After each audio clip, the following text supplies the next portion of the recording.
Well, good morning and welcome to the Men's Leadership Network. I'm excited about today because we have Dave Anderson with us. And Dave is, man, you have an incredible career, incredible story, 20 years in the Navy, a fighter pilot. You've landed on an aircraft carrier 404 times. I can't even imagine that. Yeah. You've been all over the world and, recently retired and now you're flying for United Airlines. Mm-hmm.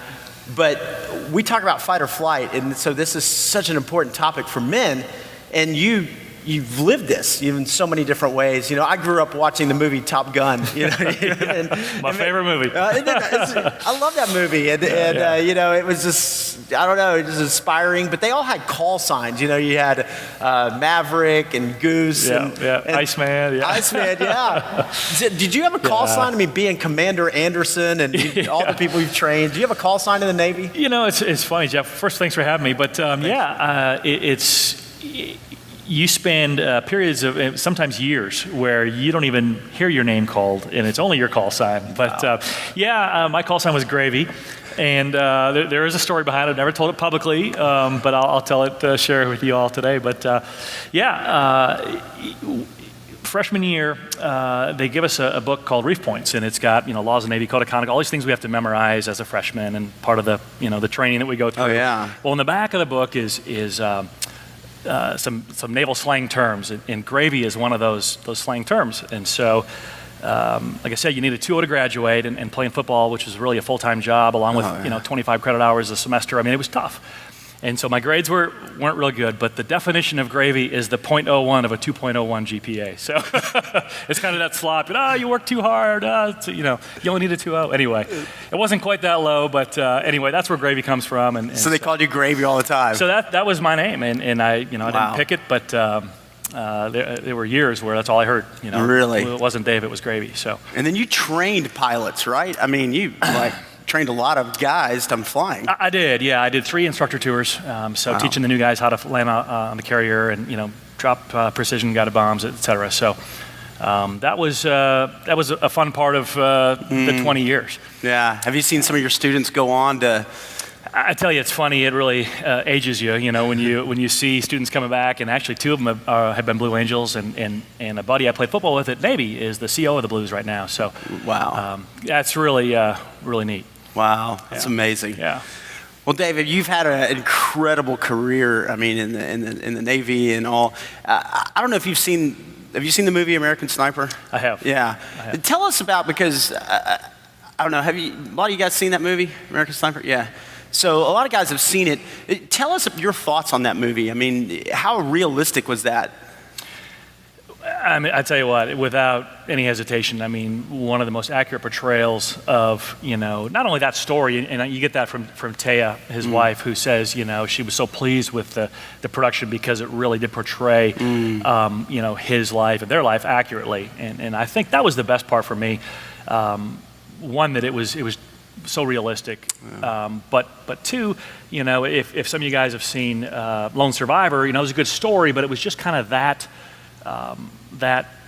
story of the conflict of, what do they do? Do they release these guys? And kind of just that little mission.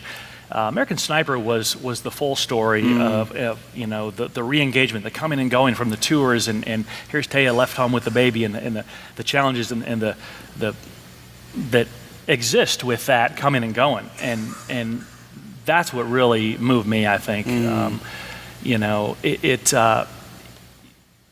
They talk about the beginning of the movie how what kind of motivated him to join the military, and for him it was seeing the bombings in Tanzania on TV, and he just kind of it struck a chord with him and said, that's what I want to do. I want to go serve. I want to protect the greatest country on earth, and similar thing for me, but that's, for those that don't know, that's why we have things like the Blue Angels.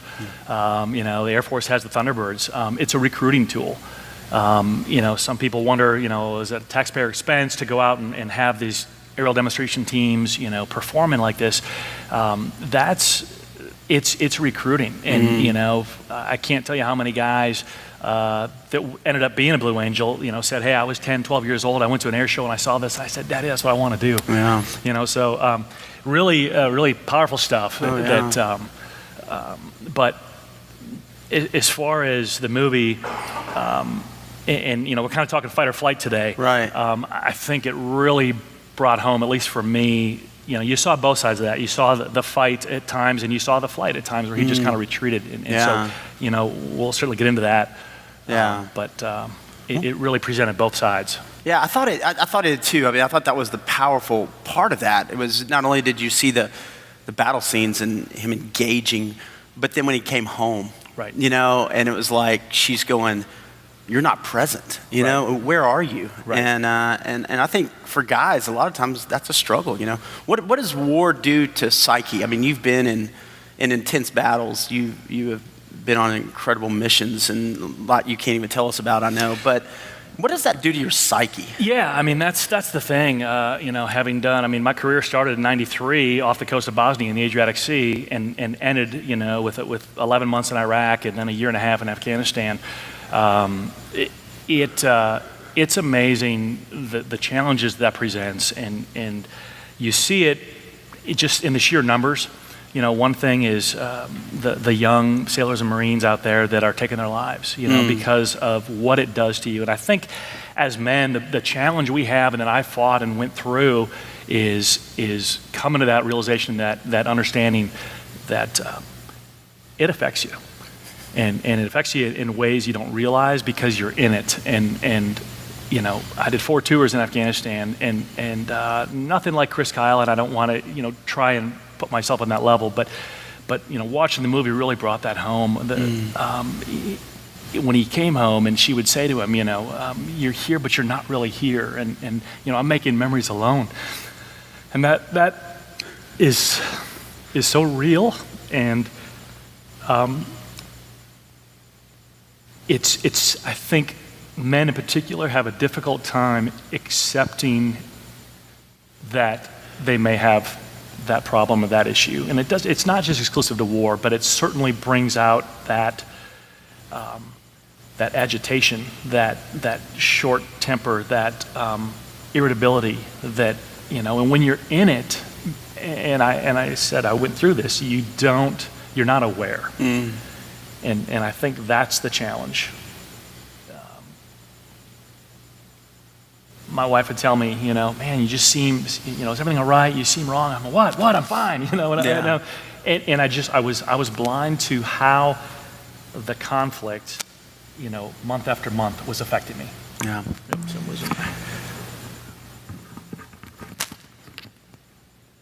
At one point in that movie, I remember his wife said, "Do you ever think about there being another person on the other side of that gun?" You remember that part? I do. And yeah. How I can't even imagine. I mean, you're a hero. I mean, honestly, we all love and are thankful for you and for everybody, but that had to come into your thought life at some point, and how did you reconcile that? How did you deal with that? Yeah, it really did. Fortunately, I didn't have to pull a trigger on anyone. I'm grateful for that, but it's, some people look at, they see the movie and they look at Chris Kyle as this bloodthirsty killer who's just out, and I couldn't disagree more. This guy was truly a legend and a hero, but his job was to save lives.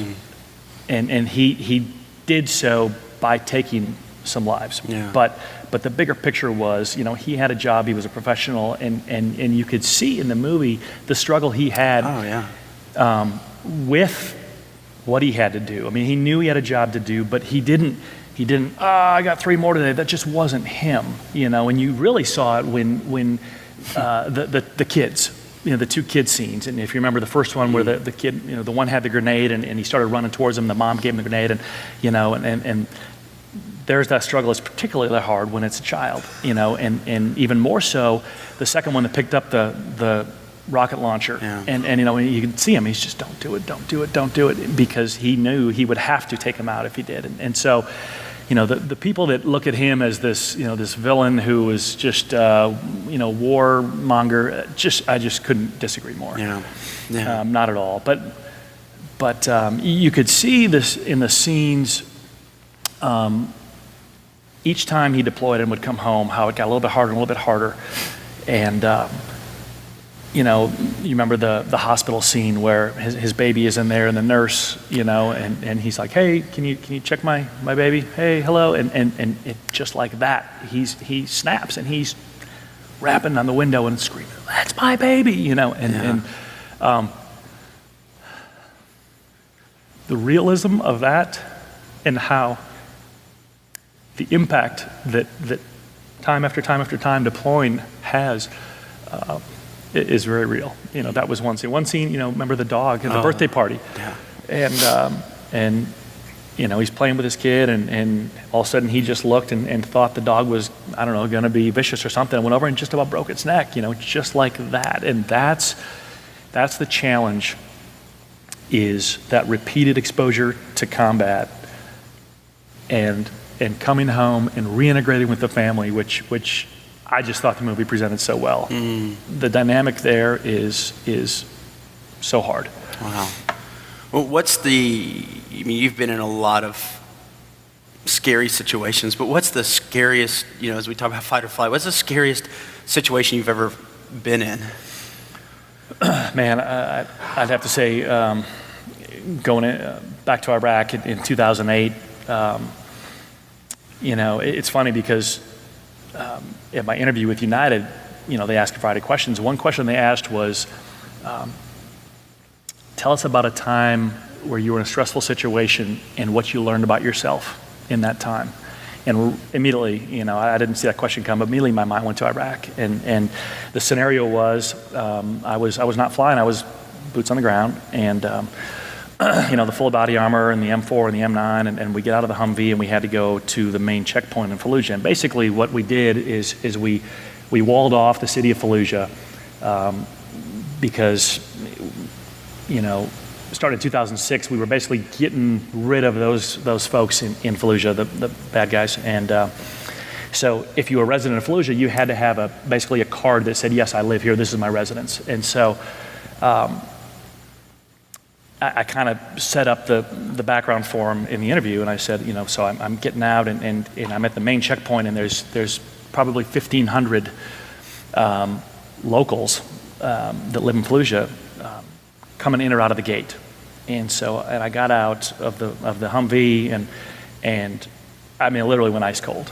It was like I was numb because I have to walk through everybody dressed up in their dress. Mm-hmm. And the way they dress, you don't know if somebody has a suicide vest strapped to their body or not. And so to have to go through that and look and wonder. And so I told him, I said, well, back to your question, what did you learn about yourself? I said, I learned that I had a bias that I didn't know existed. Because I looked at these people who were probably 99% of them are just local residents, just coming and going to and from their home. And I looked at them not knowing, because of the scenario and the situation, you can understand that was prevalent in 2008. People would strap they'd run up to the gate guard and blow themselves up. And so I told him, I said, that may not seem stressful to you, but it was very stressful to me. Oh, yeah. And I learned a lot about myself that day. That's pretty stressful. Let's go ahead and agree with you on that. Wow. I know you've spent most of your time in the air, being down on the ground, and I just can't imagine those emotions. Most of us, we probably won't face that, but we all face trauma in our lives, and as men. And can you talk about just some of the maybe personal trauma in your life, even before the military? Yeah, that's the thing, and I think that's one thing I want to kind of just get across today. Number one, I want to say this by no means applies only to military folks. Right. I mean, one thing is,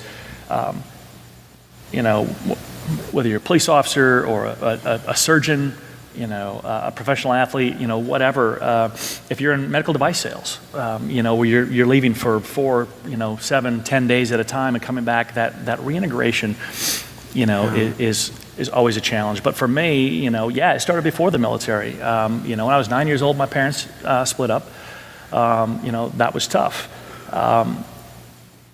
In 1986, so I was a sophomore, My oldest sister tried to commit suicide.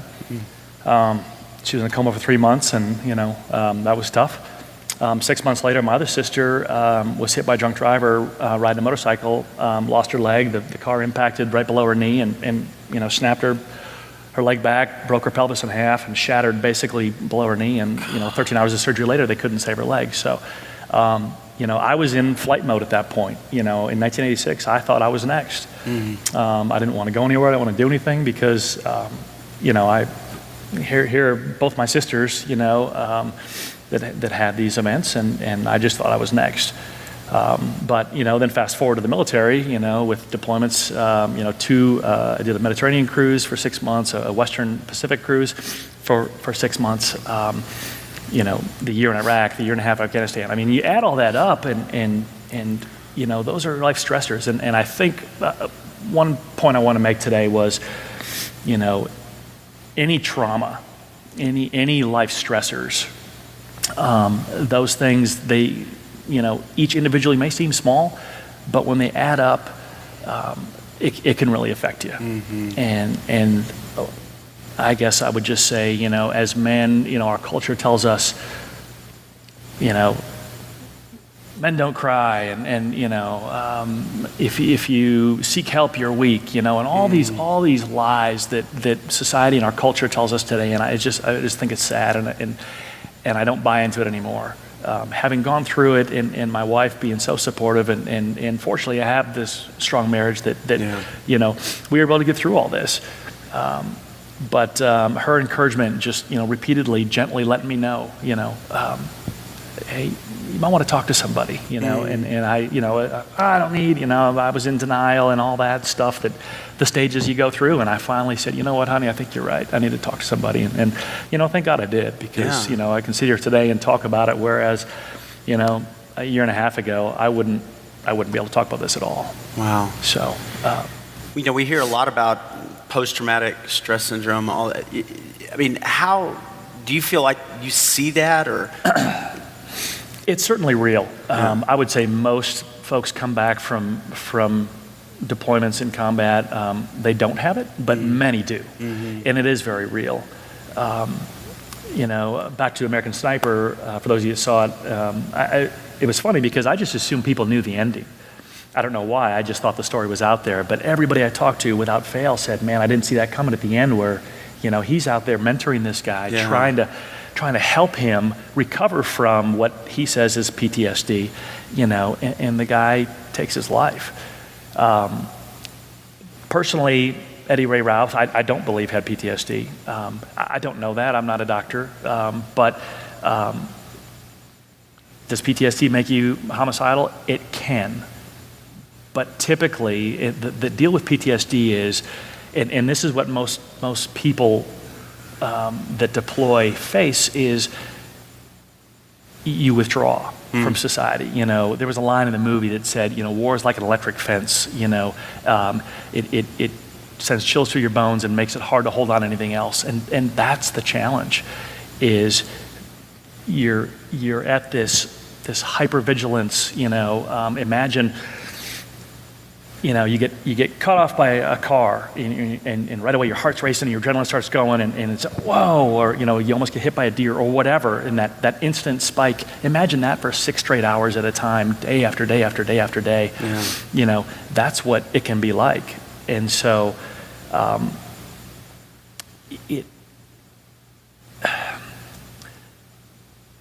it can cause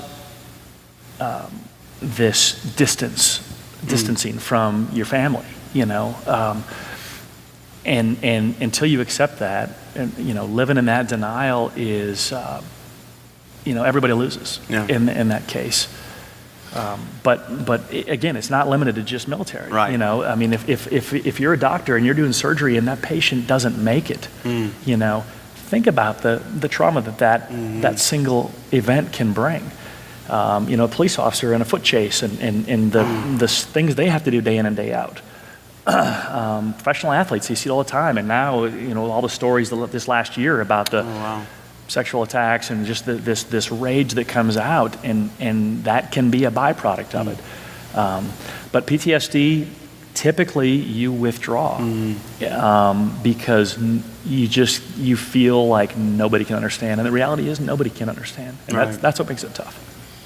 Well, I think for all of us, for men, this is so applicable because, we come home, we're amped up from work, things have gone well or they haven't gone well, and sometimes we walk in the door and, if there's conflict or if there's a challenge or difficulty, then we either fight or we flight, We just go, I can't handle this, I've had enough, walk out, and I think how do we learn how to deal with that in our families, in our work? How do we learn how to deal in a healthy way with this fight or flight? Yeah, I mean, that's a great question, and that's really the point of this discussion is there are really three responses, and they come out from conflict or feeling trapped or threatened, really. I keep losing my mic here. It's all right. It's not like in the cockpit. That's right. Latched onto your head. Yeah. When you feel threatened, we all have a response. It's either fight or flight, or really there's a third one, which is freeze and just absolutely do nothing and just kind of sit there frozen. The sad reality is that however each of us are wired, some tend more towards the fight and some towards the flight. Neither response is really the best one. Certainly not the fight, because the fight is the coming at and the blame, the accusation, the engaging and attacking. The flight is, like the kid who's being bullied at school, and the bully comes by and he just wants to run away. Well, that's not necessarily the answer either. My wife puts it so well. She says, hey, what I really need for you is to come toward me, not come at me. And that's really stuck with me, because that's powerful right there. Come toward me, not come at me. Right, because when you come at them, if you have a conflict or an argument or something, when you come at, that's the blame, that's the accusation. Nobody wins. But when you come toward, it's not running, it's not the flight, but it's moving toward, and that's seeking to understand that, hey, it sounds like, here's what you're hearing, here's, that's not what I meant, but it's moving toward and towards your spouse to really understand where they're coming from and help them understand where you're coming from. So, really the best result is, if nothing else, if you're feeling kind of amped up and, just pause, take that 10-second breather, don't get in the car and drive away, and don't come at your spouse, but just pause and do all you can to come toward. And really, I think that's the best result for both parties in any conflict. So that is so profound, because I think what happens is when that conflict results, we want to win. Right? And we go into this, I'm a man, I win, whether it's battle mode or anything else. Right. And what ends up happening is everybody loses. Right. Your spouse loses, your kids lose, you lose, your work loses. I think there's such that dichotomy in our minds, though. It's like win at all cost. Right. And yet, how do we back off to say, no, I don't want that. I want all of us to win. I want you to win. Because I love you. Have you seen that play out? Yeah, and part of it is, one, if you've been through a lot of these stressors or traumas in your life, it's getting the help first. That's really step number one. And how do you do that? It's accepting what you're hearing. I think there's a quote, I wrote it down because I knew I wouldn't remember it, and it's by Fawn Weaver. It said, in marriage there is no such thing as one winning and one losing. Either both will win or both will lose. It's an either or proposition. You can choose to be right or you can choose to be happy, but rarely both. And I think that just really hits it spot on, because when it's that, the fight is the pride taking over. Like you said, I'm going to win. I'm going to prove my point that I'm right, and the reality is nobody wins. Throughout the Bible, they talk, there are so many places where it says, husbands, love your wives, and that's what we're called to do. And we're not loving them when we're coming at them, only when we're coming toward them. And so if nothing else, guys, if if I left you with one thought, I would say, come toward, don't come at. Don't fight, don't flee, but move toward. I think the other thing too is in Afghanistan, I was in a Bible study there, and our group leader had just a key phrase, and I wrote it down because I thought it was so good. And I think this is one thing that can kind of help us kind of get that reality check of where we're at, if we're struggling with something and if we're blind to it. And he said, basically, we all need men in our lives who love us, number one. And I think most guys tend to not be very good at that, to say, hey man, I love you. That's just not typically how guys are wired. We're just not. I think women are better about that. But, I try and tell those I'm closer to, hey man, love you, brother, and not the first time I meet him, but I mean, but awkward. But I think that's important that we have men in our lives, one who love us, number two, who will be honest with us. And that's key because, your buddy who's not going to tell you what they see and who's going to just agree with you and your perspective, I don't think that does us any good. But the third part of that is someone who is not in competition with us. Ooh. And I think that's key. And this is, these are his words, not mine. But so a man who loves us, who will be honest with us, who's not in competition with us. Because think about it, if you've got a peer or a coworker at work and you're both kind of in a position to where you could be promoted to the same position, there is that kind of subtle competition. And so we need someone who absolutely doesn't look at us as a threat or as competition in any way. And if we can find that guy that we can go to that can hold us accountable, man, I think we're way ahead of the game as far as accepting some issues that we may have and getting past those, because that guy is going to be like, hey brother, I love you and I got to be honest with you. And I think that's important. Yeah, I totally agree. And I think that's the importance of church, of community, of having guys around you who are going to stand with you and stand by you, and absolutely. I think, when you were talking about this, one of those, of course, being a pastor, I come back to the biblical words, but that word of meekness and being strength under control. And I think for all of us, as many times you can win the battle and lose the war, Right, and exactly. you've seen that many times. Well but in our families, in our relationships, our marriage, and that strength under control, that we don't let our emotions take over, and in the process, just damage everybody around us. Right. Yeah. Exactly. So if you were looking at a couple of takeaways for us, what would you kind of encourage us with today? Yeah, one of my favorite authors, I guess he's an author, he's really a motivational speaker, and he's got the audiobooks out there, but it's Jim Rohn. And that's not Rome is Burning, the sports guy, but Jim Rohn, R-O-H-N. He says, and I like to try and post some of his quotes on Facebook once in a while, one thing he says is we all have two great challenges in life. One is the wise use of our resources, time, talents, money, and the other is the development of our full potential.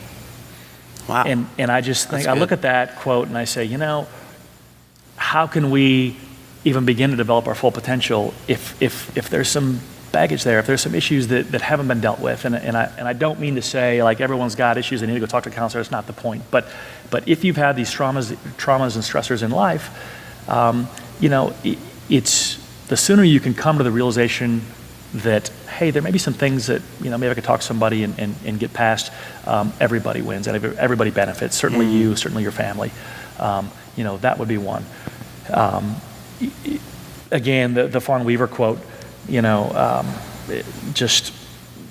there's no such thing as one winning, one losing. Either you both win or you both lose. You can choose to be right or choose to be happy. But I think I would just say, guys, if you can find that one guy out there, maybe two or three, but that one guy that you can no kid and count on and go to and go, hey man, you're a good friend and I'd love you to keep me accountable. If you see something, if you see a change in my demeanor, call me on it. Let me know. Keep me honest and I'd like to do the same for you. I think that's really important and really one of those steps to help keep you moving forward. I think that's so important because, as guys, we don't like to open up a whole lot, it's like, but having somebody that we could be honest with and then just how we value our spouse, Absolutely. I mean, I think, when I look at you, I think this hero in so many ways, and I look at my wife and she's a hero, That's the thing, and I'm glad you brought that up because one thing I did want to say today is to me, when you watch the movie, you look at what Taya went through every time Chris left on deployment. I mean, here she is, now she's not just doing all the motherly stuff, but now she's, let's face it, when dad takes off, that's when the oil light comes on the car, or the tires need to be rotated or changed, or, now she's got to play both roles, raise the child. She's left alone. She can't communicate with him except the occasional phone call he'll make home. She doesn't know what's going on. He does call, gets in a firefight. She's like, what is happening? Yeah. They have to hang up. Now for weeks she wonders, is he even alive? It's I look at that and I say, I'm glad the way that was portrayed because to me, the spouse is the hero. It really is. They're the ones that are sacrificing so that we can live out our dreams and go do these, for me, happens to be flying, but whatever it might be, for all of you here, they sacrifice so you can, sometimes you travel a lot, they're the ones giving up. So you can fulfill that dream that you have and that passion. I think that's pretty powerful, and they're the heroes in my mind. It's good. Wow. Questions? Yeah, we've got a couple questions that came in here, Dave. The first one, I promise I didn't write this because you guys that know me know that this is not me. I have a short fuse. When it comes to confrontation, what are some of the things that you've learned that can help guys like me approach an argument with a level head and resolve the issue peacefully? I think it's a great question, and I think many guys can relate to that, especially if there have been those stressors that can trigger that. But it's not uncommon. The way we're wired, we tend to be a little more quick-tempered than probably our spouses. But I think it's a great question, and like I said, if nothing else, getting in the car, taking off isn't going to solve it. Certainly not coming at her. But if you can just take that deep breath, count to 10, whatever you have to do in your head to not get upset and realize, hey, this is the one you chose. This is your spouse. This is the one you love. And how can I show her love? It's not by coming at her, but by coming towards her. And I think that's what I would say. I would just, add on to that. I mean, you look at how many men have wrecked their careers or their marriages, their lives because of anger. Yeah. This rash, it just comes on, and we've seen it with coaches. They hit a player or whatever else, and you're just like, oh, and you've got to come back. I mean, I'm going to come back to Christ being the center of your heart, and having a peace inside of you. But it is a daily discipline that it's not I win, you lose. It's right. Hey, what's best, and how can I be pouring into others, and how can I be helping empower others? So it becomes more of a mindset than it does, I think, Absolutely. And just going back to scripture, I've just jotted a couple down. 1 Peter 3:7 says, husbands, be considerate as you live with your wives and treat them with respect. Colossians 3:19, husbands, love your wives and do not be harsh with them. It doesn't say, don't be harsh with them unless they're harsh with you, then it's okay. It says, do not be harsh with them, period. Yeah. 1 Timothy 3:2, now the overseer is to be above reproach, faithful to his wife, temperate, self-controlled, respectable, hospitable, able to teach. Yeah. And those are three just great passages to keep in mind. Yeah, I think that's just so strong. And for all of us, I mean, there's just going to be disagreements in your marriage. There's going to be disagreements at work. There's going to be disagreements wherever you are. It's life, And honestly, that's how we get better many times, is in that conflict. That's what makes us grow and keeps us from being stagnant. But it's how do we respond, and as we mature and as we grow, hopefully this is an area that we can learn to be disciplined and really be God-centered in that. Absolutely. Yeah. Great question. Yeah. This is a real interesting one, Dave. Knowing what you know about danger in the world, how do you deal with worry or fear regarding your wife or kids? Wow. I need to take a deep breath before answering that one. I will say that is my biggest fear. Every time I leave, that's why we're building a house right now. It is going to have the best security you can have, that money can buy, really. Because to me, I don't have many fears, but that's one of them.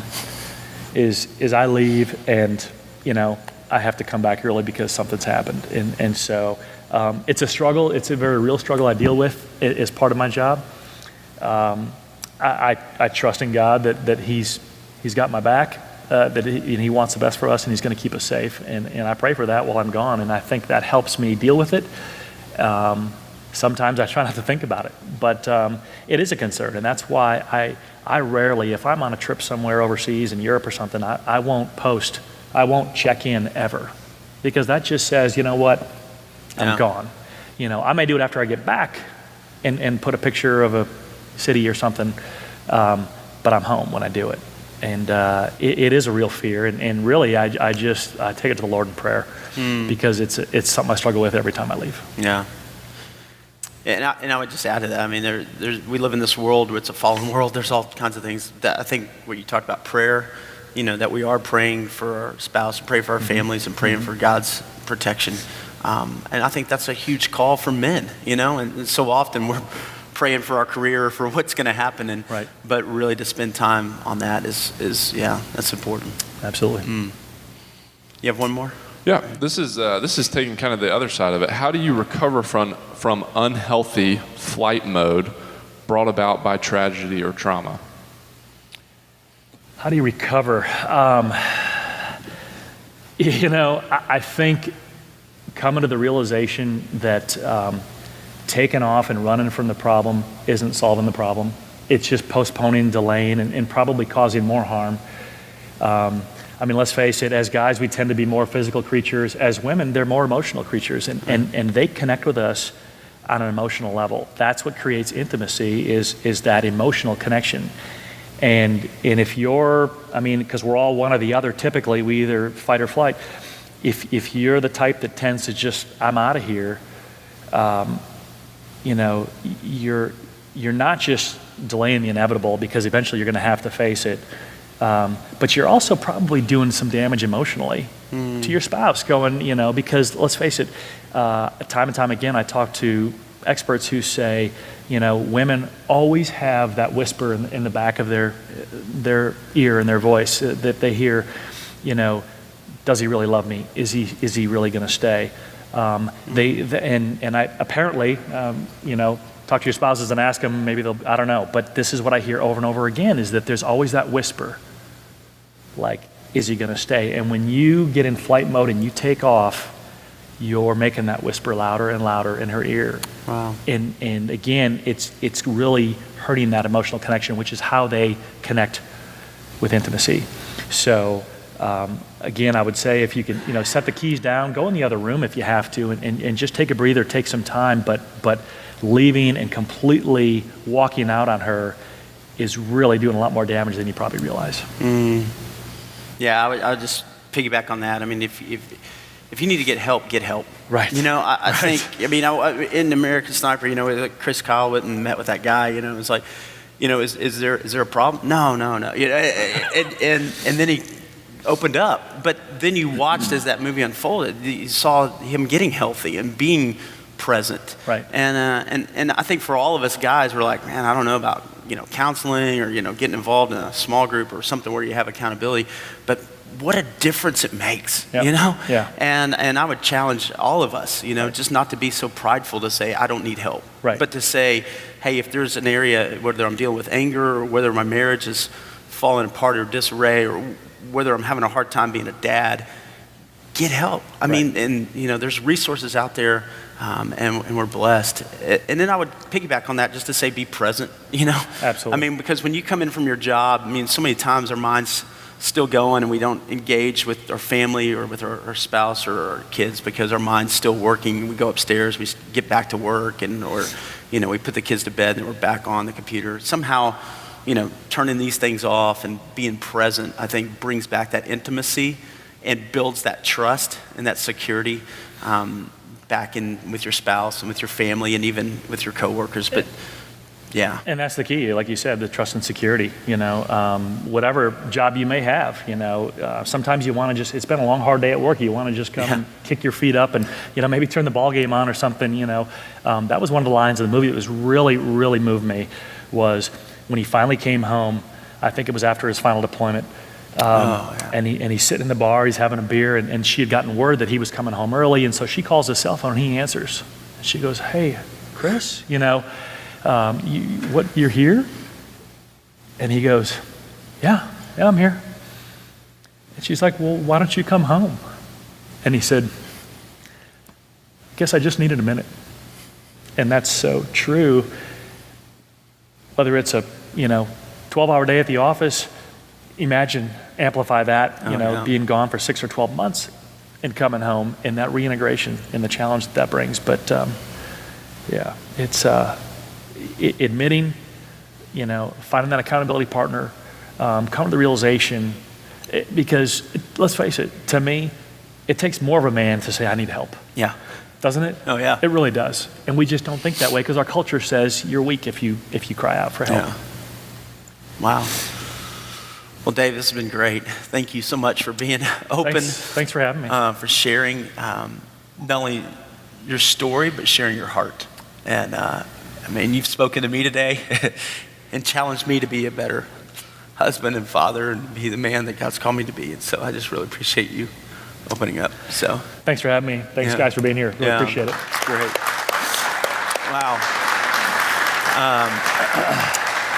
It's great. Let me pray for us. Father, thank you for your presence this morning, God. Thank you for your word and your truth. Thank you for people like Dave Anderson. God, I'm just so grateful for him. I pray a blessing over him and over his family, Father. Lord, I pray for all of the men and women serving around the world, God. I pray for your hand of protection. I pray for peace to come in our world, Father. God, so much conflict, it seems like, and we read every day, Father, just another story, another battle, another war. But I pray, Father, that peace would come into the hearts of men, because that's only where transformation happens. And so I pray for all of us, God, as you have called us to be leaders in our world, Father, and in our workplace, in our home. I pray that, God, you would give us peace in our hearts to be able to love our spouse well, our children well, to be able to be the men that you want us to be at work, and to, God, accomplish what you have called us to do. And so, Lord, we want to bring glory to you. Thanks for today and for what you're teaching us, God. And it's in the name of Jesus that we pray. Amen. Amen. Thanks, Dave. Thanks, Great Jeff. job, man. Appreciate it. Well, join us next week. We'll get going with breakfast at 6:30. The program will start at 7. We're going to be talking with Clarence Risen.